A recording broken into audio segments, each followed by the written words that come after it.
O prefácio desse livro, publicado em 1980, nos diz o seguinte: felizmente entramos numa era que o feto pode ser já considerado e tratado como nosso segundo cliente.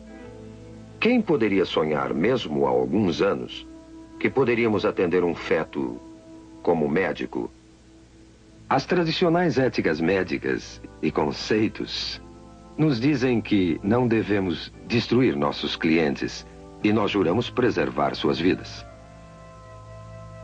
Agora veremos como o aborto age no nosso segundo cliente. Temos então uma criança de 12 semanas no útero, o útero sendo esse músculo em redor da criança. Quando o aborteiro inicia o processo, primeiro coloca esse instrumento, conhecido como espéculo, na vagina da mulher. E em seguida abre a fim de avistar o colo uterino aqui. Tendo avistado o colo, o aborteiro, então, pega esse instrumento, conhecido como tenáculo, firma-o seguramente com o espéculo no colo. Desta maneira, grampeia bem o tenáculo para firmá-lo melhor ao colo do útero. Outro instrumento que é posto em ação é chamado sonda. Esse instrumento é colocado dentro do útero, depois retirado, para o aborteiro determinar exato a profundidade e o tamanho do útero.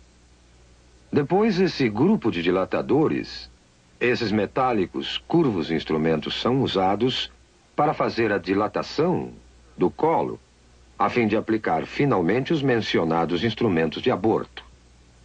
O aborteiro primeiro introduz o mais fino desses instrumentos dentro do colo, a fim de dilatá-lo, girando o instrumento para uma parte mais larga, introduz essa ponta e vai então trabalhando através das várias graduações que aumentam o tamanho final do instrumento dilatador. Depois, passa a usar um instrumento conhecido como aparelho de sucção, o qual está sendo retirado de um recipiente esterilizado para seu uso. E então, isso será inserido no colo dilatado até chegar ao útero, para então perfurar o saco que cobre a criança, esvaziando-o do fluido que a cerca. O instrumento é posto em direto contato com a criança numa pressão aproximada a 55 milímetros de mercúrio, aplicada na ponta desse instrumento, que está ligada a um longo tubo grosso de sucção e a instrumentação abortiva, que é o aparelhamento do outro lado. A ponta de sucção começará a destruição da criança. Pedaços do corpo são separados, um por um, até ficar somente fragmentos do corpo e a cabeça. A cabeça é grande demais para passar pela tubulação. Para isso é necessária a aplicação de outro instrumento, chamado pinça de pólipo, dentro do útero, através do colo já dilatado. E o aborteiro, então, terá que pegar a cabeça da criança, que flutua livre dentro do útero, entre os anéis desse instrumento. A cabeça é então dilacerada e seus pedaços removidos com seus respectivos ossos. E o aborto, então, estará concluído. Já vimos como uma criança de 12 semanas aparece na tela ultrassônica. Também vimos a mecânica, todas as fases do aborto de 12 semanas. Agora, pela primeira vez, veremos um filme feito com a verdadeira imagem ultrassônica de um aborto de 12 semanas. Não se esqueça que não é um caso fora do comum, um aborto tardio. é um dos 4.000 casos de aborto feitos todos os dias nos Estados Unidos. Esse filme foi feito numa clínica de abortos. O médico que realizou o aborto foi um jovem que trabalhava em 2 diferentes clínicas de aborto ao mesmo tempo. Ele já havia feito mais de 10.000 abortos na sua vida. Quando lhe pediram para assistir uma exibição deste filme, ele ficou tão chocado do que ele fazia que saiu da sala por um momento. Voltou para ver o final, mas nunca mais fez outro aborto. A moça que manobrou a verdadeira câmera ultrassônica era uma feminista e a favor do aborto. Mas ela também ficou tão chocada pelo que viu nesta sessão de cinema que nunca mais quis discutir o assunto aborto. Mas vamos voltar ao filme em questão. Estamos observando um detalhe de uma verdadeira imagem ultrassônica de uma criança de 12 semanas. A criança está colocada nesta direção. Vocês estão vendo a cabeça da criança aqui, o corpo inteiro da criança aqui, e essa imagem é a mão da criança perto da boca. Olhando essa criança mais de perto, observamos o olho ou a órbita ocular aqui, o nariz da criança aqui, sua boca aqui, e até vemos o ventríloco do cérebro aqui. Esse é o fluido que enche os espaços do cérebro. Vemos o corpo da criança aqui, com as costelas em silhueta, e sua coluna vertebral atrás. Essa é uma área granulada de tecidos. Na parte superior, parece ser a placenta da criança. Podemos até distinguir aqui as coxas, as extremidades inferiores saindo do corpo, desta maneira. Agora, vamos à ação. Vemos o coração batendo no peito da criança. Suas batidas são de 140 por minuto aproximadamente. Agora, vemos a criança se movendo dentro do útero. E observamos várias mudanças de sua posição. Ela ainda está colocada desta maneira. E a boca está recebendo o polegar da criança. A criança está outra vez movendo-se calmamente no seu santuário. Agora, esta sombra que estamos vendo na parte inferior da tela é a ponta de sucção que foi deliberadamente colorida para que possamos distingui-la com mais clareza. Mas o aborteiro dilatou o colo e está inserindo a ponta de sucção que podemos observar se movimentando na tela. Podemos notar que a ponta de sucção, que está aqui, quando se move em direção à criança, ela recua do objeto e começa a produzir movimentos violentos e agitados.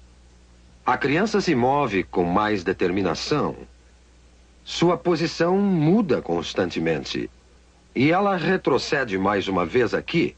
A ponta de sucção ainda não tocou na criança e mesmo assim ela permanece agitada e movendo-se violentamente. A criança virou agora outra vez de perfil e a ponta de sucção volta mais uma vez a aparecer na tela. A boca da criança está aberta, o que veremos mais uma vez em outro momento. Mas esta ponta de sucção, que vemos se movendo violentamente na parte inferior da tela, é um instrumento mortal, que eventualmente irá destruir a criança. É só depois que o saco é perfurado para a saída do líquido que a ponta do aparelho entrará em contato com a criança. Mas podemos observar a ponta movendo-se, enquanto o aborteiro procura o corpo da criança.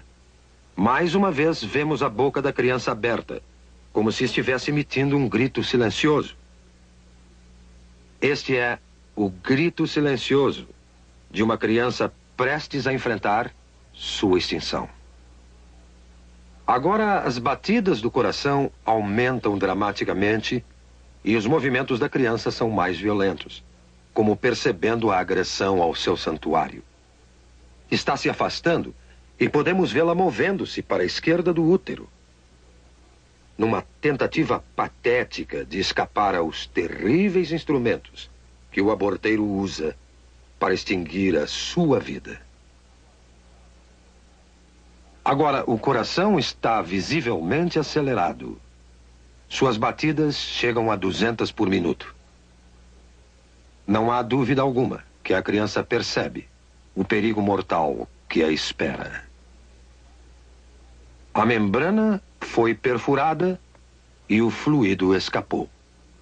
Não se vê mais o reservatório de líquido protegendo a criança. Mas uma vez que o fluido saiu, a ponta do aparelho de sucção se firma no corpo da criança e a criança é puxada para baixo pela ponta de sucção do aborteiro com a pressão negativa aplicada e o corpo está sendo desmembrado sistematicamente e separado da cabeça. A cabeça está nesta direção aqui. Eu estou no momento delineando a cabeça. As partes inferiores já foram destruídas. E vemos a ponta de sucção brilhando de espaço a espaço na tela como uma série de ecos. Enquanto a criança está sendo empurrada de um lado para o outro, enquanto a ponta de sucção está sendo aplicada ao corpo desta maneira e o aborteiro está exercendo sua tração na criança. A cabeça é ainda perceptível aqui.